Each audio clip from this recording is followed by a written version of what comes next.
शुरू हो गई है। पुतिन ने 24 घंटे के अंदर यूक्रेन के 3 शहरों पर करीब 100 मिसाइलों और बमों से हमला किया है। यूक्रेन के जनरल ने अब जेलेंस्की को साफ साफ यह कह दिया है कि 48 घंटों के अंदर अगर हथियार नहीं पहुंचे तो रूस यूक्रेन के अंदर लाशों का हाईवे तैयार कर देगा। रिपोर्ट देखिए।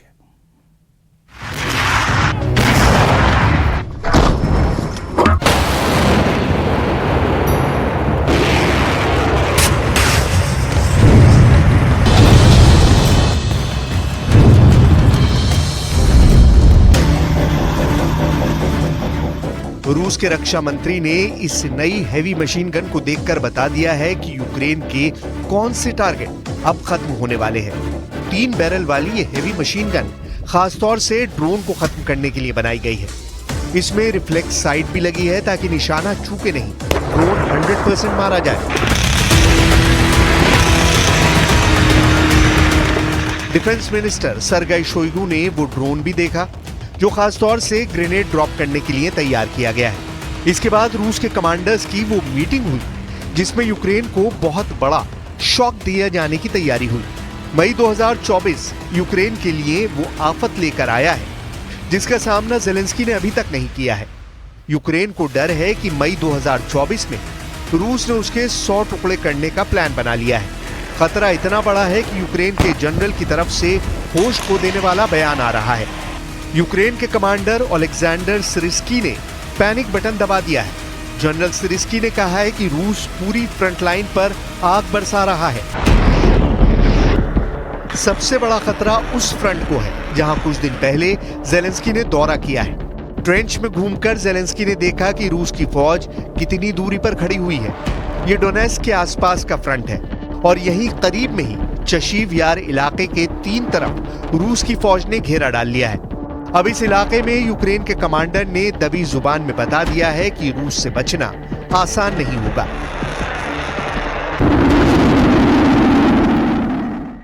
Лінія оборони довкола Часового Яру є дуже динамічною.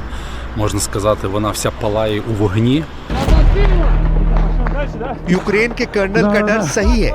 रूस ने चशीव यार से 100 किलोमीटर दूर नोवोमी खलीफका इलाके पर कब्जा कर लिया है। ये जगह भी डोनेट्स्क के करीब है।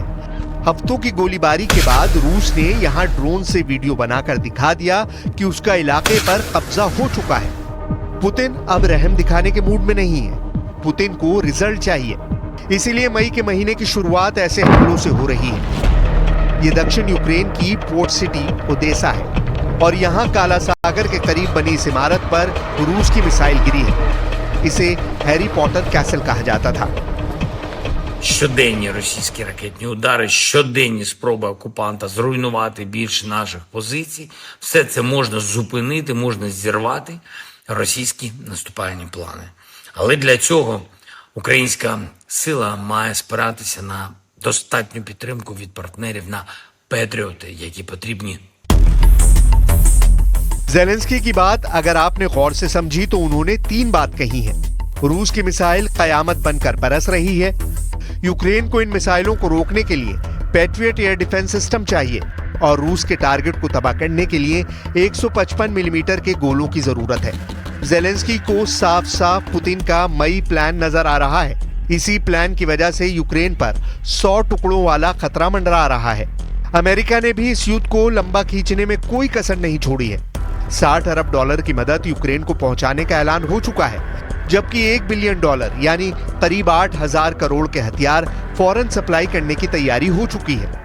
यही बात बताने के लिए ज़ेलेंस्की हर फ्रंट पर दौड़े दौड़े पहुंच रहे हैं ताकि फौज का हौसला न टूटे, क्योंकि कई फ्रंट से ऐसी खबरें लगातार आ रही हैं कि गोला बारूद खत्म होने की वजह से यूक्रेन के सैनिकों की हिम्मत टूट रही है, क्योंकि रूस की मिसाइलें यूक्रेन पर मौत बनकर बरस रही हैं। One of Ukraine's biggest needs right now is to find a way to better defend itself against these barrages of Russian missile attacks. And what they really need is what President Zelensky called today an air shield, really something to be able to protect their cities from all of these incoming missiles. मई के महीने में Ukraine के और टुकड़े ना हो, इसके लिए व्हाइट हाउस की तरफ से बड़ा ऐलान किया गया है। इसमें $6 बिलियन के वो हथियार हैं जो रूस के हमलों पर ब्रेक लगा सकते हैं। $6 बिलियन यानी 50,000 करोड़। और इतनी रकम में यूक्रेन को मिलने वाले हथियार देख लीजिए।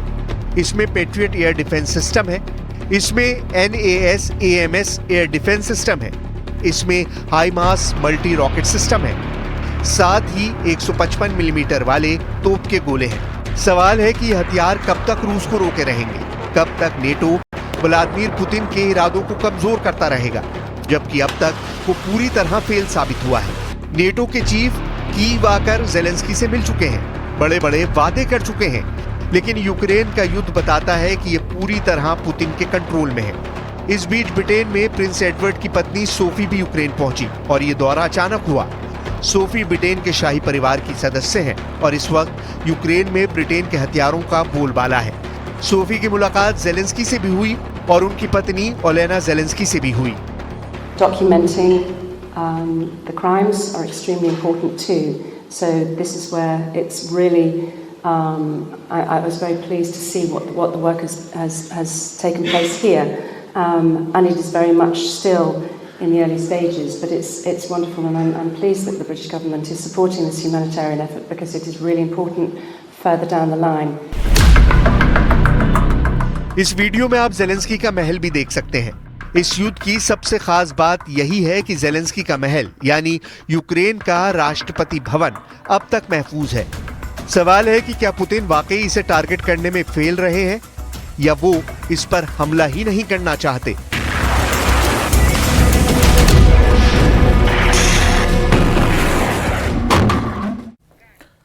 तो वहीं पाकिस्तान और चीन के लिए बहुत बुरी खबर है। भारत ने अपनी एक स्मार्ट मिसाइल को टेस्ट करके इस्लामाबाद और बीजिंग को फिक्र में डाल दिया है। यह डबल रोल वाली सुपरसोनिक मिसाइल सबमरीन किलर का सबसे खतरनाक रूप कहा जा रहा है। आखिरकार यह मिसाइल क्या है, रिपोर्ट में देखिए।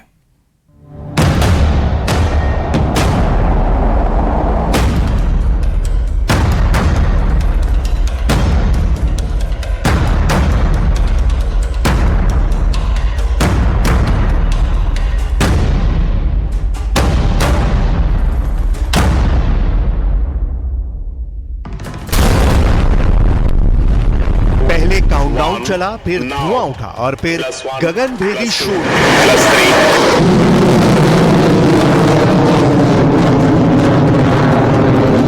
जिसके साथ आसमान को चीरते हुए दिखी भारत को समुद्री अखाड़े में अजय बनाने वाली मिसाइल।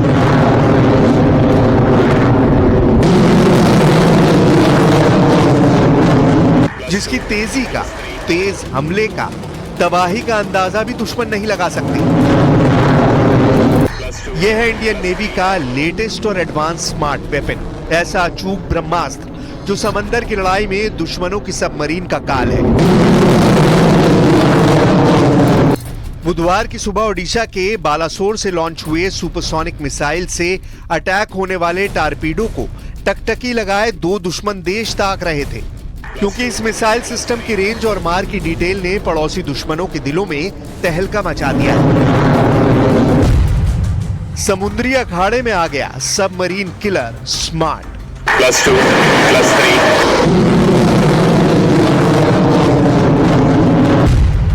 समंदर में धौंस जमाने से बाज आएगा ड्रैगन।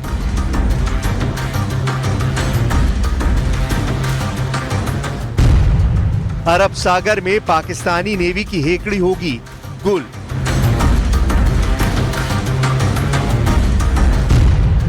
डबल फ्रंट पर धमाके को तैयार भारत का सुपरसोनिक हथियार +2 +3।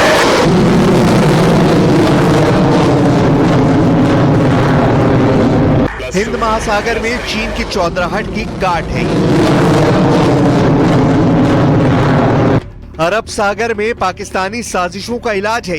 ये है इंडियन नेवी का सबसे लेटेस्ट धमाका, सुपरसोनिक स्पीड, लॉन्ग रेंज और सॉलिड अटैक। इंडियन नेवी के इस सबमरीन किलर की सफल टेस्टिंग हो गई है। एक दो नहीं, तीन बार कसौटी पर कसने के बाद इस मोस्ट पावरफुल लड़ाके को मोर्चे पर तैनात किया जाएगा। क्यों इंडियन नेवी के स्मार्ट सिस्टम ने दुश्मनों की नौसेना में खलबली मचा दी है? कैसे काम करता है स्मार्ट का पूरा सिस्टम? इसकी मार कैसी होती है? इसके वार का असर कैसा होता है? एक एक बात सिलसिलेवार ढंग से जानते हैं। भारत ने तीसरी बार supersonic missile assisted release of torpedo smart का सफल परीक्षण किया। यह एंटी सबमरीन मिसाइल सिस्टम है। स्मार्ट सिस्टम रक्षा अनुसंधान और विकास संगठन DRDO ने नौसेना के लिए ही तैयार किया है। स्मार्ट सिस्टम भारतीय नौसेना की ताकत बढ़ाने का काम करेगा और खतरों से बचाएगा। ये सिस्टम देश की पनडुब्बी विरोधी युद्ध क्षमताओं में बहुत बड़ी उपलब्धि माना जा रहा है। 1 now +1 +2 +3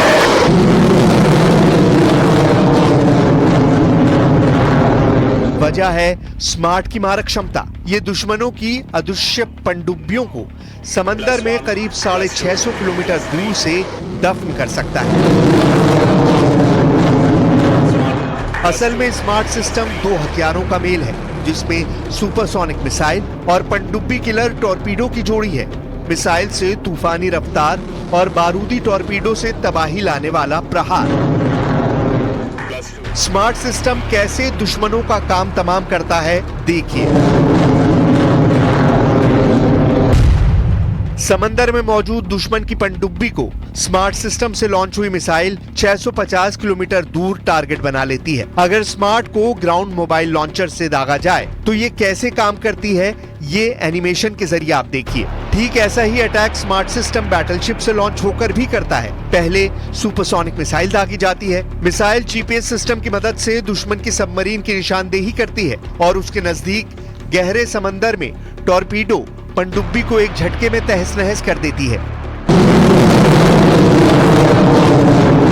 स्मार्ट एक तरह की एंटी शिप मिसाइल है, जिसमें कम वजन का एक टॉर्पीडो लगा है। इस टॉर्पीडो का इस्तेमाल पेलोड की तरह होता है। इन दोनों की ताकत से ये एक एंटी सबमरीन मिसाइल बन जाती है। इससे मिसाइल को तो ताकत मिलती ही है, साथ ही टॉर्पीडो की मदद से इसमें पनडुब्बी को ध्वस्त करने की क्षमता आ जाती है। इंडियन नेवी के सबसे खास हथियार की खूबी ये है कि दुश्मन की सबमरीन को ये समंदर में 30 मीटर की गहराई में छिपे होने पर भी तबाह कर सकती है। स्मार्ट का पहला सफल परीक्षण 5 अक्टूबर 2020 को किया गया था। स्मार्ट का दूसरा सफल परीक्षण 30 दिसंबर 2021 को किया गया था। 1 मई 2024 को स्मार्ट का तीसरा सफल परीक्षण हुआ है।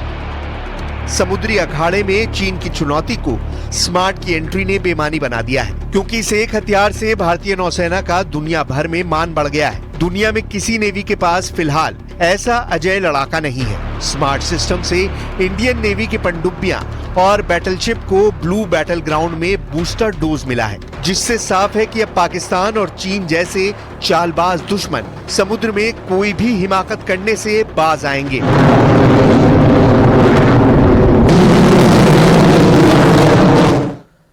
और चलिए अब बात करेंगे दौसा की, क्योंकि दौसा के लालसोट से एक हैरान कर देने वाला वीडियो सामने आया है, जिसमें लालसोट शहर से दौसा की तरफ कुछ बजरी के ट्रैक्टर आ रहे हैं, लेकिन ट्रैक्टर में ड्राइवर मौजूद नहीं है। ये तस्वीरें देखिए, आप भी हैरान हो जाएंगे। और बिना ड्राइवर के ही ट्रैक्टर ये चलता हुआ नजर आ रहा है।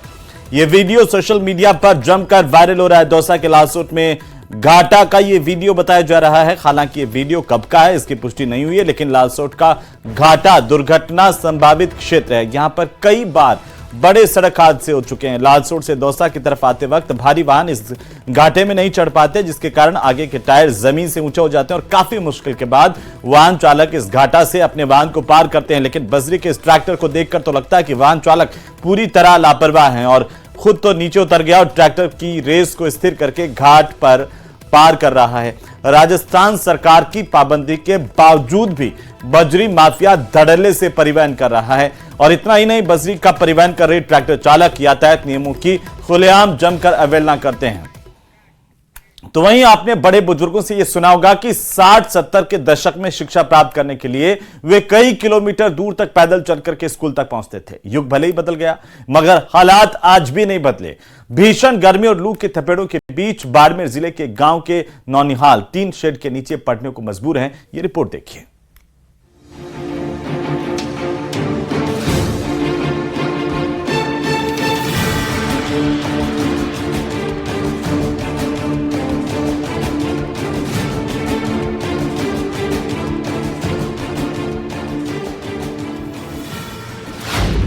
जब धधकती है जमीन, और आग उगलता है आसमान। टीन शेड के नीचे पढ़ने को मजबूर नौनिहाल। शिक्षा व्यवस्था का हाल बेहाल। स्कूल जाते बच्चों की ये तस्वीरें फील गुड कराती हैं। इन तस्वीरों को देखने पर लगता है कि बेरोजगारी के आंकड़े चाहे जितने बढ़ रहे हों, लेकिन अक्षरों के प्रति लोगों के मन में सम्मान अब भी बरकरार है। तभी गांव देहात के लोग अपने बच्चों को पढ़ने भेज रहे हैं और बच्चे भी खुशी खुशी ऊबड़ खाबड़ रास्तों से होते हुए स्कूल जा रहे हैं। अब इन बच्चों का स्कूल देखिए, तापमान 40 डिग्री पर है या पार हो चुका है। ऐसे समय में मौसम विभाग बाहर निकलने या भीषण गर्मी में ज्यादा देर तक रहने से बचने की सलाह देता है, लेकिन बाड़मेर के बच्चे ऐसा नहीं कर सकते।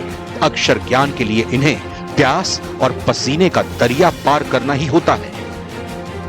समझिए सर, आप देख रहे हो, मेरा बच्चा भी परेशान है और कोई पानी वगैरह कुछ नहीं है, होली भी जी बनी नहीं है। स्कूल के बारे में आता जोड़ कर माना सरकार जो सब तो दे सके, हमारा बच्चा परेशान आप देख रहे हो। टीन शेड में पढ़ रहे बच्चों की तस्वीर है बाड़मेर शहर से महज 20 किलोमीटर दूर शिवपुरा की। न कक्षा, न शौचालय और न पीने का पानी। भवन नहीं होने से मिड डे मील का पोषाहार को भी पास की ढाणियों से पका कर लाना पड़ता है। स्कूल में 30 बच्चे पढ़ते हैं, जिनके लिए 2 टीचर हैं। छुट्टी के बाद बच्चे कुर्सी और दरी पास के घरों में रखकर आते हैं, दूसरे दिन वापस लेकर आते हैं। अभिभावक परेशान हैं और हाथ जोड़कर जिम्मेदारों से गुहार लगा रहे हैं। अच्छा, तो वो परेशानियां मेरे बच्चा के वास्ते स्कूल नहीं बढ़ रही है। अच्छी तरह में माना स्कूल बढ़ानी है तो कोई भी माना सो भी तो है। मैं तो बूढ़िया तो मजबूर तो चले जाएंगे। मेरा पोता पोती तो वहीं परेशान हो रहा। मैंने सड़क वगैरह आज तक तो हुआ नहीं, हमें बन रही हुए। स्कूल खोलने के लिए भवन की स्वीकृति 2 साल पहले मिल चुकी थी, लेकिन अब तक स्कूल के लिए भवन नहीं बना। अभी तक भूमि आवंटन नहीं हो पाई। भूमि आवंटन नहीं होने के कारण भवन निर्माण के प्रस्ताव राजस्थान स्कूल शिक्षा परिषद को नहीं भेजा गए। यदि आज जैसे ही अखबार के माध्यम से, उच्च अधिकारी के माध्यम से जैसे ही निर्देश प्राप्त हुए हैं, हमने भूमि आवंटन की प्रक्रिया को शीघ्र ही पूर्ण करवाने के हेतु मैंने अधीनस्थ मुख्य ब्लॉक शिक्षा अधिकारी को निर्देश दिया गया है। ग्रामीणों के पास मुख्य जिला शिक्षा अधिकारी के आश्वासन को मानने के अलावा और कोई रास्ता नहीं है। आइए उम्मीद संजोएं कि किसी संवेदनशील जिम्मेदार तक परेशान करने वाली तस्वीरें पहुंचे और बच्चों को पढ़ने लिखने की बुनियादी सुविधाएं हासिल हो सके। न्यूज़ 18 राजस्थान के लिए बाड़मेर से प्रेमदान देथा की रिपोर्ट। तो वहीं सीमा हैदर सनातन अपनाने के बाद से ही कई ट्रोलर्स के निशाने पर आ गई हैं और कई लोग उनके मंगलसूत्र और सिंदूर को लेकर के भी सवाल उठाते हैं। अब सीमा हैदर ने उनको कड़ा जवाब कैसे दिया, रिपोर्ट में देखिए।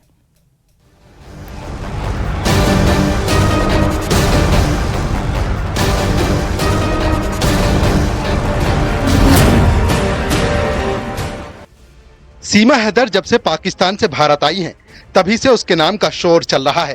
पहले सीमा ने सचिन मीणा से अपनी दूसरी शादी का दावा किया। मार्च में दोनों ने सालगिरह भी मनाई। सीमा कहती है कि वो पूरी तरह सनातन के रंग में ढल चुकी हैं और इसके लिए वो मांग में सचिन के नाम का सिंदूर भरती हैं, गले में मंगलसूत्र भी पहनती हैं। वो हिंदुओं के हर त्योहार को बड़े धूमधाम से मनाती हैं और वीडियो शेयर करती हैं। लेकिन पाकिस्तान में बैठे उसके पहले पति गुलाम हैदर ये सब बर्दाश्त नहीं कर पा रहे हैं। वो सीमा और सचिन को अदालत की दहलीज तक ले आया है। इसी महीने की 27 तारीख को सीमा हैदर और सचिन मीणा की शादी कराने वाले पंडित की कोर्ट में पेशी भी होनी है। इतने दिनों से जो हमारे ऊपर झूठे झूठे आरोप लगाए जा रहे थे, बच्चों के ऊपर, मेरे पति के ऊपर, मेरे परिवार के ऊपर, मेरी मीना फैमिली के ऊपर, मीना समाज के ऊपर, रबुपुरा के ऊपर जो झूठे झूठे आरोप लगाए जा रहे हैं, सनातन धर्म पे आरोप लगाए जा रहे हैं, मेरी बिंदी सिंदूर लगाने पे और मेरे मंगलसूत्र पहनने पे जो आरोप लगाए जा रहे हैं, मेरे व्रत रखने पे, मेरी पूजा करने पे और मेरा हनुमान चालीसा पढ़ने पे जो अलग अलग लोग आरोप लगा रहे हैं, तो अब मैं उन चीजों से परेशान होके, दुखी होके मैं अपने प्यारे भाई डॉक्टर AP सिंह को मैंने कहा कि आप इन पे सख्त कार्रवाई करें। सोशल मीडिया पर सीमा हैदर पर सवाल उठाने वाले लोग भी कम नहीं हैं। सीमा ने उनको जवाब दिया है। सीमा का कहना है कि लोग उनके सनातन धर्म का पालन करने पर भी सवाल उठाते हैं। कई लोग तो बुरा भला तक कहते हैं। ऐसे लोगों पर कार्रवाई करने का फैसला लिया है। और इसी के साथ ही इस बुलेटिन में फिलहाल इतना ही। आप देखते रहिए न्यूज़ 18 राजस्थान। नमस्कार।